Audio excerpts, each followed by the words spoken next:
Friends, welcome to our channel current affair updated. This is Devashish Awasthi. देखिए, आपको पता होगा 10 AM पे हम इंपॉर्टेंट सीरीज लाते हैं जहां हम एमसीक्यू क्वेश्चन डिस्कस करते हैं। ये लेक्चर नंबर 75 है, मतलब 25 और रह गए। इसके बाद हम 100 लेक्चर्स क्रॉस कर जाएंगे, जो कि एक बहुत बड़ी अचीवमेंट होने वाली है हमारे लिए। ओके, तो आज जो हमारा सब्जेक्ट है वो है एंशिएंट हिस्ट्री। डिफिकल्ट सब्जेक्ट है, मैं मानता हूँ एंशिएंट हिस्ट्री के क्वेश्चंस वगैरह सॉल्व करना बहुत डिफिकल्ट आता है, बट स्टिल आप इस लेक्चर को एंड तक देखिए। आपके एग्जाम में आप देखेंगे बहुत हेल्पफुल इसमें क्वेश्चंस मिलेंगे और आपको एग्जाम में बहुत हेल्प करेंगे। रिमेंबर, याद रखिएगा, एंशिएंट के साथ कुछ मैं करंट अफेयर्स के भी क्वेश्चन जिस तरह लेता हूं वो भी एडेड रहेंगे। ओके, आपको करना क्या है, इस लेक्चर को एंड तक जरूर देखना है, याद रखिएगा। उसके बाद ही आप वीडियो को लाइक करिएगा अगर आपको पसंद आता है तो। ओके, बस एक बात अभी आप कर लीजिए, लेक्चर खत्म होने के बाद कर लीजिएगा, कोई इशू नहीं है। आप मेरे ऐप को डाउनलोड कर लीजिएगा, देवाशीष क्लासेस, जहां पर आपको समझ में आ जाएगा किस लेवल की हम यहां पर आपको पढ़ाते हैं। रिमेंबर, ओके, तो it would be good for you अगर आप यूपीएससी एग्जाम की प्रिपरेशन कर रहे हैं, ओके, या स्टेट सर्विसेज की सीडीएस असिस्टेंट कमांडेंट, तो आप जरूर हमारे एप्लीकेशन को विजिट कर सकते हैं। ओके, तो चलिए स्टार्ट करते हैं और देखते हैं आज एंशिएंट हिस्ट्री के क्वेश्चन। ओके, पहला क्वेश्चन मैंने इजी से स्टार्ट किया है। Who is Mara? ये मारा कौन थी? Okay, a lord of illusion, okay, a lord of evil, okay, lord of delusion या लॉर्ड ऑफ डेथ। ओके, तो चार ऑप्शन है मारा। मैं आपको हिंट दे देता हूं, गौतम बुद्ध से रिलेटेड है ये मारा। रिमेंबर, तो आपको पता होना चाहिए, आपने शायद पढ़ा होगा इसके बारे में। ऐसे रिलेटेड क्वेश्चन यूपीएससी ने प्रीलिम्स में ऑलरेडी एक बार फ्रेम कर चुका है यूपीएससी। ओके, यहां correct answer that is option number A, a lord of evolution. मैं आपको बताता हूं कैसे। एक्चुअली क्या था, गौतम बुद्ध, मैं आपको बता दूं, एक डीप मेडिटेशन में रहते हैं, ठीक है, और वो मारा से एनकाउंटर करते हैं जो कि लॉर्ड ऑफ इल्यूजन है। Mara perceived that his power was about to be broken, so he rush to distract him from his purpose. याद रखिएगा, तो मारा चाहते थे कि, याद रखिएगा, कि जो इनका मेडिटेशन है, याद रखिए, उसको तोड़ा जाए, उसके लिए ही, याद रखिएगा, Mara very famous, that is known as what, lord of illusion. इसके बारे में आप और पढ़ सकते हैं, बट मैंने अभी बहुत बेसिक सा क्वेश्चन पूछा, हु इज मारा। ओके, चलिए आगे बढ़ते हैं, नेक्स्ट क्वेश्चन में आते हैं। Question number second, question number second Hampi से रिलेटेड है। मेरा मानना है क्वेश्चन डिफिकल्ट है। ओके, स्टेटमेंट भी डिफिकल्ट है। हम्पी में आपको बता दूं कर्नाटका में है, ये मैं आपको बता रहा हूं, ठीक है। हम्पी में आप कभी आप जाएंगे, विजिट करेंगे, बहुत सारे टेम्पल्स आपको हम्पी में मिलेंगे। ओके, पहला स्टेटमेंट है, हम्पी जो प्लेस है, it was the last capital of the last great Hindu kingdom of Vijayanagar. Okay, तो विजयनगर आपने मिडाइवल हिस्ट्री में पढ़ा होगा विजयनगर के बारे में, रिमेंबर, विजयनगर किंगडम के बारे में। तो जो लास्ट कैपिटल थी, ये लास्ट ग्रेट हिंदू किंगडम की, विजयनगर, वो हम्पी थी। पहला स्टेटमेंट है। सेकंड, ये जो नाम है, it's name is derived from a Pamba which is the old name of Tungabhadra river on whose bank the city is built। मतलब जो हम्पी रिवर है वो तुंगभद्रा रिवर के बैंक पर है, रिमेंबर, जिसका पुराना नाम क्या था, दैट इज पंपा, और यहीं से उसका नाम डराइव होता है। रिमेंबर, तो ये स्टेटमेंट। अब आपको बताना है करेक्ट आंसर कौन सा है। अब ये डिफिकल्ट हो जाता है, शायद आपने इतना डिटेल में नहीं पढ़ा होगा, इसीलिए एमसीक्यू सीरीज इंपॉर्टेंट होती है। याद रखिएगा, जो हमने पढ़ा है कुछ ऐसे पॉइंट्स होते हैं, क्योंकि आप यूपीएससी का भी एग्जाम देने जाएंगे तो ऐसा नहीं होगा आपको 100 आउट ऑफ 100 क्वेश्चंस बन जाए, वरना कट ऑफ ही 200 मार्क्स क्यों नहीं होगा। किस एग्जाम का, यूपीएससी एग्जाम का कट ऑफ 90 to 95 मार्क्स रह रहा है, तो आप समझ सकते हैं हमें कुछ क्वेश्चन पे गेस भी करना पड़ता है, कुछ क्वेश्चन हमने नहीं पढ़े वो भी आ जाते हैं, बट आंसर सही निकालना प्रीलिम्स में, इसे कहते हैं smart strategy. Okay, second statement मैं आपको बता दूं, नहीं पता, तुंगभद्रा रिवर पर बिल्कुल है सिचुएटेड है। सेकंड स्टेटमेंट सही है, इसका ओल्ड नेम भी पंबा है। Okay, now you have to get into the risk also. First statement भी करेक्ट है, याद रखिएगा, ये लास्ट कैपिटल है, रिमेंबर, हिंदू किंग की, लास्ट ग्रेट हिंदू किंग थे, तो correct answer option number C है, दैट इज बोथ। हम्पी के बारे में अगर आप पढ़ेंगे तो ये दोनों स्टेटमेंट बहुत इंपॉर्टेंट है, रिमेंबर, तो इनको जरूर आप, इनको मैंने डिस्क्रिप्शन यहां लिख दिया है, आपको पीडीएफ अवेलेबल हो जाएगी, आप जरूर पढ़िए हम्पी के बारे में। ओके, चलिए नेक्स्ट, और यूनेस्को की वर्ल्ड हेरिटेज साइट भी Hampi, that is why it is important. Question number third में आते हैं। 3 स्टेटमेंट दिएगा, आपको बताना करेक्ट स्टेटमेंट कौन सा है। एक है वैशाली, जो है वो कैपिटल सिटी थी वजी की, रिमेंबर, तो वजी इंपॉर्टेंट है, शायद आपने महाजनपद मैंने पढ़ाए हुए हैं, तो मैंने पूछा है Vaishali is the capital city of Vajji. Okay, the first capital of Magadh Pataliputra, पहली कैपिटल मगध की थी पाटलिपुत्र। ओके, और थर्ड स्टेटमेंट में बिंबिसार, अजातशत्रु और महापद्मानंदा, याद रखिए, all were important and powerful rulers of Magadh. तो स्टेटमेंट सही बताना है। थर्ड स्टेटमेंट पढ़िए, बिल्कुल स्टेटमेंट से ही पता चला, बिंबिसार, अजातशत्रु, अगर आपको पता होगा, ये सारे जो हैं वो याद रखिएगा इंपॉर्टेंट रूलर्स रहे हैं, रिमेंबर, पावरफुल रूलर्स रहे हैं मगध के, तो थर्ड स्टेटमेंट तो सही है। थर्ड सही है, इसका मतलब देखिए बी और डी में आ जाते हैं, मतलब 2 और 1 में से एक ही स्टेटमेंट सही है। तो अगर आपको महाजनपद की कैपिटल याद होंगी तो ईजी है, क्योंकि फर्स्ट स्टेटमेंट तो सही दिया गया है। पाटलिपुत्र पहली कैपिटल नहीं थी, राजगृह, याद रखिएगा, that was the first capital of Magadh, और सेकंड कैपिटल पाटलिपुत्र थी, याद रखिए, तो सेकंड स्टेटमेंट रॉन्ग है, तो करेक्ट आंसर ऑप्शन में डी 1 and 3। किस तरह क्वेश्चन को सॉल्व करना है देखिए, इन क्वेश्चन को ऐसे ही सॉल्व किया था, मैंने बताया आपको, याद रखिएगा कि फर्स्ट कैपिटल राजगृह थी, मॉडर्न नेम में इसको राजगीर कहा जाता है, रिमेंबर, और सेकंड कैपिटल जो थी, याद रखिएगा, देन पाटलिपुत्र इसकी कैपिटल बनी, ओके, जो आज की डेट में हम पटना जिसको कहते हैं, ओके। चलिए question number 4, again easy question, but question को देख के डरना नहीं है कि यार कैसा क्वेश्चन पूछ लिया है, स्टेटमेंट्स पढ़ने और आंसर आपका आएगा, मैं आपको बता रहा हूं। इसमें करेक्ट स्टेटमेंट बताना है आपको, above the 3 which are the following statement are correct, okay. अब देखिए इसमें लिखा हुआ है करेक्ट बताना, मैं आपको बता दे रहा हूं, इसमें मिसिंग है, which among the following statement are correct, ये पूछा है। केव्स के बारे में पूछा है, एलोरा केव्स जो मॉनेस्ट्री है, बुद्धिज्म, हिंदुज्म और जैनिज्म है, तीनों है यहां पर, मैंने बताया हुआ है, जनता, लोरा, ये सब पढ़ाया हुआ है, याद रखिए, आर्ट एंड कल्चर में मैंने पढ़ाया हुआ है।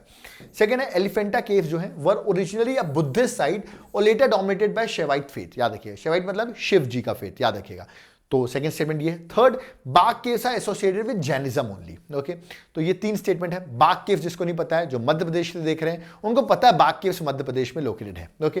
तो थर्ड स्टेटमेंट, क्या ये सिर्फ ओनली स्टेटमेंट जहां लग जाता है, जनरली एक्सट्रीम स्टेटमेंट्स होते हैं, मैंने बताया है यूपीएससी में आपको ओनली स्टेटमेंट हमेशा जनरली रॉन्ग मानना है, ठीक है, और ये स्टेटमेंट रॉन्ग भी है, याद रखिएगा, ओनली स्टेटमेंट बता चुका हूं, जैनिज्म से नहीं, पहले बात तो बुद्धिज्म से डील करता है बाग केव्स, ओके, तो ये स्टेटमेंट तो हो गया रॉन्ग। थर्ड रॉन्ग है, मुझे आंसर निकालने की जरूरत ही नहीं, option number A 1 and 2, UPSC exam में आपको 3 से 4 क्वेश्चन ऐसे ही देखने को मिलेंगे, मैंने बाकी सेकंड स्टेटमेंट फर्स्ट स्टेटमेंट पे ध्यान ही नहीं दिया, एक स्टेटमेंट से मेरा आंसर आ रहा है। देखिए ये ऐसी ट्रिक्स आपको काम आएंगी एग्जाम में, इसलिए मैं कहता हूं लेक्चर को एंड तक देखोगे, जरूरी नहीं आपको नॉलेज हो तो ही क्वेश्चन सॉल्व करो, विदाउट नॉलेज भी क्वेश्चन आप सॉल्व कर सकते हैं, रिमेंबर। तो करेक्ट आंसर दोनों स्टेटमेंट सही हैं, मैंने बताया भी अलोरा में तीनों टाइप की, याद रखिएगा, मॉनेस्ट्रीज है, रिमेंबर, और सेकंड स्टेटमेंट नहीं पता था तो याद रखिएगा ये सही स्टेटमेंट है, ओके। चलिए आगे बढ़ते हैं, थर्ड में आते हैं, correct answer A incorrect, third incorrect है, मैंने आपको बता दिया यहां पर, ओके। फिफ्थ स्टेटमेंट में, फिफ्थ क्वेश्चन में आते हैं, लिंग राजा टेम्पल। लिंग राजा टेम्पल तो आई थिंक बहुत लोगों ने विजिट किया होगा, लिंग राजा टेम्पल की मैंने इमेज भी बना रखी है, जिन्होंने विजिट किया उड़ीसा में, मैं आपको बताया तो Lingaraja temple very famous temple, okay. पहला टेम्पल स्टेटमेंट है, ये जो टेम्पल है वो शिवा को डेडिकेटेड है, okay, and is one of the oldest and largest temple in Odisha, one of the, ठीक है, ठीक है, बिल्कुल शिवा को डेडिकेटेड है कि नहीं, ये मेन स्टेटमेंट है। सेकंड स्टेटमेंट तो one of the oldest and largest तो सही हो सकता है, बट शिवा को डेडिकेटेड है कि नहीं, पहला स्टेटमेंट है। दूसरा, ये रेड सैंडस्टोन से बना है, remember, and is classic example of Kalinga style of architecture, okay. तो उड़ीसा से आप कलिंगा स्टाइल तो सोच सकते हैं, कलिंगा यूनिवर्सिटी भी वहां पर है, तो बिल्कुल सेकंड स्टेटमेंट सही है, रेड स्टोन से बना हुआ है, याद रखिएगा, तो सेकंड स्टेटमेंट सही है, फर्स्ट स्टेटमेंट भी सही है, okay. Both statement are correct, आप इसको याद कर लिए, टेम्पल डेडिकेटेड टू शिवा, यहां शिवा की जगह वो कुछ और भी लिख सकते थे, तो ये स्टेटमेंट रॉन्ग हो जाता, ओके। तो अब याद रखना है शिवा के टेंपल कहां पर है, ऐसे स्टेटमेंट यूपीएससी अपने एग्जाम से बहुत बार फ्रेम करती है, ओके। तो correct answer that is option number C, remember, both the statements are correct. आपको इसकी पीडीएफ हमारे टेलीग्राम ग्रुप में मिल जाएगी, आप वहां से पढ़ सकते हैं, description, okay. Let's move to next question, question number 6। इस क्वेश्चन को मैंने घुमा दिया, रिमेंबर, मैं आपको बस बता रहा हूं हिंट। चंद्रगुप्त सेकंड के बारे में आपको बताना है कौन सा स्टेटमेंट करेक्ट है। पहला, कालिदास जो थे वो ग्रेट संस्कृत पोएट है, आप सबको पता होगा, वो चंद्रगुप्त सेकंड के कोर्ट के मेंबर थे, रिमेंबर, पहला स्टेटमेंट, ओके। सेकंड स्टेटमेंट, उनको हम कविराज के नाम से जानते हैं, that is king of poets, याद रखिएगा, कौन, दैट इज चंद्रगुप्त को हम कविराज के नाम से जानते हैं, किंग ऑफ पोएट्स। अब अगर आपने मेरे लेक्चर्स देखे होंगे तो कविराज किसके नाम पे कहते थे, क्या चंद्रगुप्त को कहा जाता था, नहीं, समुद्रगुप्त को कविराज कहा जाता था, रिमेंबर। तो ये स्टेटमेंट हो जाता है रॉन्ग। फर्स्ट स्टेटमेंट कालिदास का इनके टाइम पर था, बिल्कुल सही स्टेटमेंट है, फर्स्ट स्टेटमेंट करेक्ट है, one only is the correct answer. Second statement wrong है, मैंने बता दिया, समुद्रगुप्त को कविराज कहा जाता था। पूछा सकता है आपसे कि किसको कहा जाता था, याद रखिए किंग ऑफ पोएट्स, तो correct answer that is Samudragupta, okay. पहले चंद्रगुप्त फर्स्ट थे, फिर समुद्रगुप्त थे, फिर चंद्रगुप्त सेकंड थे, रिमेंबर। तो इंपॉर्टेंट है, एग्जाम में क्वेश्चन फ्रेम होते हैं इससे, ओके। क्वेश्चन नंबर 7, अगेन जो मध्य प्रदेश से हैं, मध्य प्रदेश से नहीं भी हैं तो याद है खजुराहो आपने विजिट किया होगा, बड़ा फेमस है टेंपल्स के लिए, बहुत फेमस है खजुराहो मध्य प्रदेश में। कुछ टेंपल्स लिखे हुए हैं, पूछा गया कौन से टेंपल्स जो हैं वो खजुराहो में लोकेटेड हैं, ठीक है, जैसे कि चित्रगुप्त टेंपल, ठीक है, मतगेश्वर टेंपल, लक्ष्मण टेंपल, चौसठ योगिनी टेंपल, खंडरिया महादेव टेंपल, ओके। तो ये टेंपल्स मेंशन है। तो बता दूं, खंडरिया महादेव तो सबने सुना होगा, yes they belong to Khajuraho, तो 1 तो सही है, 1 सब में है, कुछ बेनिफिट नहीं हुआ। याद रखिएगा 64 योगिनी टेंपल ये भी खजुराहो में है। 2 अभी भी कुछ इतना बड़ा हम कुछ काम नहीं कर पाए, रिमेंबर। मैं आपको बता दूं लक्ष्मण टेंपल, 5 टेंपल जो है याद रखिए ये खजुराहो में, कभी खजुराहो जाइए 5 टेंपल विजिट करिएगा। करेक्ट आंसर ऑप्शन में डी है, 1 2 3 4 5 वेरी फेमस है, यूनेस्को आपको पता होगा, यूनेस्को की वर्ल्ड हेरिटेज साइट में खजुराहो के टेंपल्स आते हैं, सो इंपॉर्टेंट है। कभी भी पढ़ें, चंदेलाज ने बनाया था, इसके बारे में आप और पढ़ सकते हैं, रिमेंबर। ओके, अब मैं आपको बता दूं, देखिए मेरा एक अभी क्वेश्चंस और बचे हुए हैं, याद रखिएगा, बट मैं आपको बता दूं, अब मेरे एनसीईआरटी के लेक्चर्स चल रहे हैं, जहां मैं 6 से लेकर 12 तक की सारी एनसीईआरटी में खुद पढ़ा रहा हूं, ऑल द सब्जेक्ट्स, चाहे वो सिविक्स हो, ज्योग्राफी हो, हिस्ट्री हो, इकोनॉमिक्स हो, सारे सब्जेक्ट्स में डील कर रहा हूं। तो याद रखिए, अगर आप हमारे एप्लीकेशन में जाते हैं तो आप वहां पर जाके एनसीईआरटी के लेक्चर्स देखिए, बड़े ही बेसिक से कवर किए गए हैं, वो आपके लिए एग्जाम के लिए बहुत हेल्पफुल होगा, प्री के लिए भी और स्पेशली मेंस के लिए भी, याद रखिएगा। तो यहां पर कंप्लीट कोर्स के साथ हम एनसीईआरटी लेक्चर्स प्रोवाइड करें, एक बार ऐप को जरूर विजिट करिएगा। ओके, चलिए आगे बढ़ते हैं। नेक्स्ट, अब कुछ करंट अफेयर्स के क्वेश्चन हो जाए। मैंने आपसे एंशिएंट हिस्ट्री क्वेश्चन पूछा, कुछ करंट अफेयर्स के। एमटीसीआर बहुत फेमस ये फुल फॉर्म है, इसका पहले फुल फॉर्म बताता हूं, ये एक एसोसिएशन है, याद रखिएगा, that is missile technology control regime, MTCR. Okay, 2016 में भी न्यूज में था एमटीसीआर। पहला स्टेटमेंट है, इंडिया इसका मेंबर है एमटीसीआर का। सेकेंड है, ये ट्रीटी लीगल बाइंडिंग है, जो मेंबर्स इसको साइन करते हैं। और थर्ड है, ये मेंबर्स को ओबलाइज करती है कि आप मिसाइल की जो रेंज है वो 300 किलोमीटर से ज्यादा नहीं बनाएंगे, मतलब एक कैप लगा देते हैं कि आप मैक्सिमम 300 किलोमीटर तक की ही मिसाइल बनाएंगे। रिमेंबर, आपको बताना कौन सा स्टेटमेंट करेक्ट है। ओके, तो मैंने अभी आपको बताया एमटीसीआर इंपॉर्टेंट है, नरेंद्र मोदी प्राइम मिनिस्टर बने, ये ग्रुप भी बहुत न्यूज में था। रिमेंबर, तो क्या इंडिया इसका मेंबर है? बिल्कुल है, 2016 में इंडिया इसका मेंबर बना, इसलिए तो न्यूज में आया। रिमेंबर, तो करेक्ट है, first statement is correct. Remember, first correct है, तो अभी हम ACD में है, ठीक है। Second statement legal binding treaty है। देखिए, लीगल बाइंडिंग ट्रीटी बहुत कम है, ये लीगल बाइंडिंग ट्रीटी नहीं है, याद रखिएगा।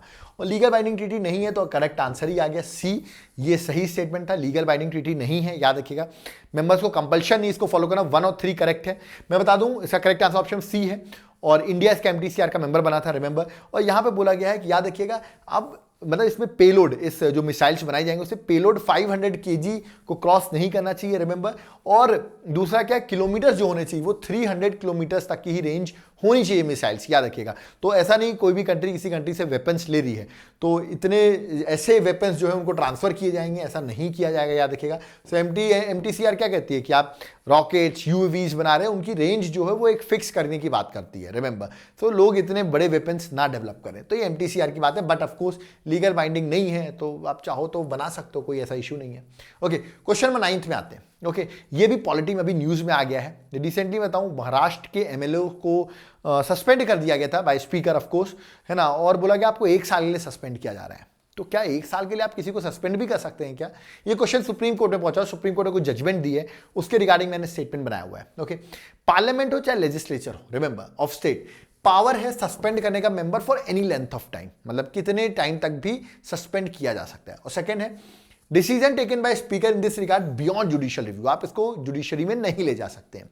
आपको करेक्ट स्टेटमेंट बताना है। मैंने अभी बताया कि यार ये महाराष्ट्र में केस हुआ है तो इसको ले गए हैं मैटर को, तो ऑफकोर्स जुडिशियल रिव्यू के बाहर नहीं आता है, याद रखिए, बियॉन्ड जुडिशियल रिव्यू नहीं, जुडिशियल रिव्यू किया जा सकता है। तो सेकंड स्टेटमेंट तो है रॉन्ग। तो स्पीकर ने अगर कोई जजमेंट देके किसी को 1 साल 2 साल ऐसे आपने निकाल दिया है तो आप ऐसा नहीं कर सकते। ओके, याद रखिए, मतलब आप कर सकते हैं बट जुडिशियल रिव्यू होगा उस पर। पहला स्टेटमेंट क्या, एनी लेंथ ऑफ टाइम के लिए कर सकते हैं, यहां सुप्रीम कोर्ट ने बोला, याद रखिएगा, आप एनी लेंथ ऑफ टाइम पे नहीं कर सकते। अगर आप ऐसा करेंगे तो उस कॉन्स्टिट्यूएंसी जहां से वो रिप्रेजेंट होकर आ रहा है, ये तो उसके लिए बहुत गलत हो जाएगा ना। हाँ, 60 डेज अगर वो नहीं आता, आपने पढ़ा होगा, तो उसको उसकी सीट वैकेंट कर देते हैं। आप सस्पेंड करिए उसको, 59 डेज तक कर दीजिए मैक्सिमम, बट 60 डेज को क्रॉस कर रहे हैं तो एक तरीके तो आप उसको निकाल ही रहे हैं, रिमेंबर। तो इस पर सुप्रीम कोर्ट ने बोला है, रिमेंबर, तो एनी लेंथ ऑफ टाइम पे आप सस्पेंड नहीं कर सकते किसी को भी। तो ये correct answer none of the above है। मैं आपको बता देता हूं क्यों मैंने क्वेश्चन पूछा है, लिखा भी वो, suspension of MLA is worse than expulsion. ये सुप्रीम कोर्ट ने बोला कि आपने 1 साल के लिए सस्पेंड कर दिया, रिमेंबर, है ना। तो ये बात उन्होंने बोला है कि आप, वैसे हमने पढ़ा भी है, 60 दिन के लिए अगर वो बिना बताए 60 दिन तक लगातार एब्सेंट रहते हैं तो उनकी सीट वैकेंट हो जाती है, ये आपने पॉलिटी में पढ़ा होगा। सुप्रीम कोर्ट ने इसी जजमेंट को लेते हुए याद है जजमेंट दी है, तो इंपॉर्टेंट है, ठीक है। तो ये बात आपको याद रखनी है, ठीक है। चलिए नेक्स्ट क्वेश्चन और लास्ट क्वेश्चन आज का, ह्यूमन डेवलपमेंट इंडेक्स पर। ओके, पहला स्टेटमेंट है, human development it is a part of human development report of the United Nation economic program. Okay, second statement है, ये ह्यूमन डेवलपमेंट जो है वो 3 की डायमेंशंस के अकॉर्डिंग मेजर किया जाता है। आपको करेक्ट स्टेटमेंट बताना है। ओके, ह्यूमन डेवलपमेंट इंडेक्स बहुत इंपॉर्टेंट है, याद रखिएगा, बिल्कुल 3 डायमेंशंस, याद रखिएगा, सही है, 3 डायमेंशंस के अकॉर्डिंग ही इसको मेजर किया था। फर्स्ट स्टेटमेंट क्या है, सही है, बिल्कुल, it's a part of human development report, सही है। बट क्या यूनाइटेड नेशन इकोनॉमिक्स प्रोग्राम के अंदर आती है? नहीं, यूनाइटेड नेशन डेवलपमेंट प्रोग्राम। याद रखिए, इकोनॉमिक्स से अगेन डेवलपमेंट होना चाहिए। एक स्टेटमेंट चेंज कर दिया, पूरा स्टेटमेंट रॉन्ग हो गया, याद रखिएगा। करेक्ट आंसर ऑप्शन नंबर 2 है, बी ओनली, 2 ओनली, रिमेंबर, ठीक है। 3 इंडिकेटर क्या क्या है? याद रखिए, हेल्थ है, एजुकेशन है और डिसेंट स्टैंडर्ड ऑफ लिविंग है, रिमेंबर। तो ये HDI इंडेक्स बहुत इंपॉर्टेंट है, ठीक है। इसके बारे में आपको पढ़ना चाहिए, मैंने ऑलरेडी पढ़ाया हुआ है अपने करंट अफेयर्स के लेक्चर में, ओके। तो यहां पर जो कंप्लीट होता है, याद रखिएगा, मेरे 10 क्वेश्चंस एंशिएंट के साथ कुछ करंट अफेयर्स भी क्वेश्चंस थे।